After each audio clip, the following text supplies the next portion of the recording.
Good afternoon. This is Sarah Honeydew with JNS Biblical Productions, June 16th, 2016. There are many people who are skeptical about the power of prayer. In Luke chapter 11, a disciple asked Jesus, "Lord, teach us to pray." And Jesus told them a story about a man who went to a friend's house at midnight and asked for 3 loaves of bread. And in spite of his resistance, the friend gave him what he had asked. The story we are going to hear is a true story. Please welcome Mr. Stanley David Erickson. How do you do? Mr. Erickson, you asked to tell your story on JNS. Can you tell us what it illustrates that's so important? Well, I used to think that prayers were something that only ministers and rabbis and priests could do because they're highly trained and close to God. And at the time of the story, I wasn't particularly religious, and I wasn't even sure about God. Well, that's a common misconception, but please do continue. Well, it was the summer of 1992. The church I was working for sent me to California for some advanced training, and I was facing a devastating divorce from my wife, who'd just been married a year, and she committed adultery. And I was as far down in the dumps as any human being could possibly be. And when I was out in California, I used to cry every night outside the school building. I was in bad shape. Well, I'm sorry to hear that. So, what happened after that? Well, one night I was walking on the north side of the hotel. There's this shabby group of houses along Franklin Avenue, I believe it was. And I was walking along, and I was just sad and devastated. And I noticed a hand-painted sign that says Gypsy Fortune Teller.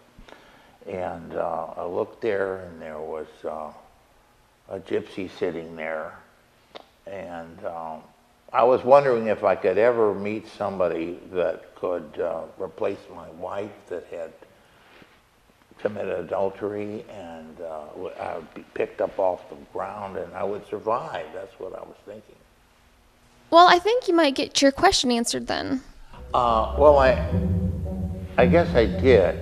As the fortune teller girl motioned to the sign that said different levels of palm reading, tarot cards, crystal balls, and I saw there was full life reading was $75, so I paid the gypsy $75, and then we started. First it was she looked at my palm and told me I had a long life.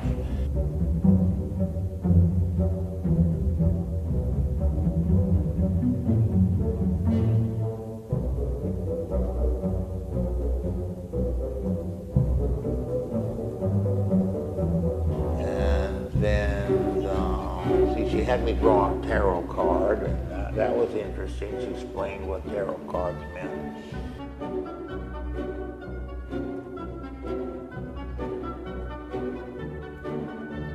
And then there was a crystal ball. She looked in there and saw something.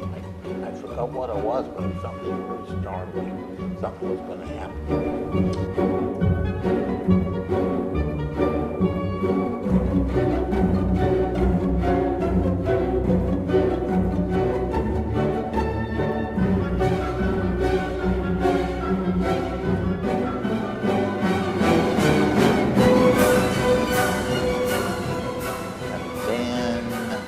Threw some bones into a bowl of water and then poured some liquid on top, and then smoke came up and the bones formed the letter J, and she told me that this would be the initials of a name of a girl that I would meet sometime in the future, and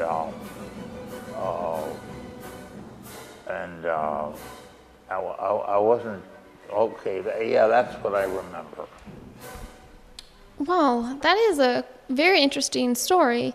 So did something happen after that?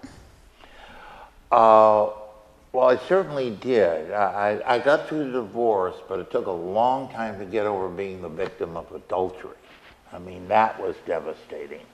And then I forgot about the fortune teller until recently. See, I got into the study of American history 10 years ago, and particularly the 18th and 19th century slavery in the United States.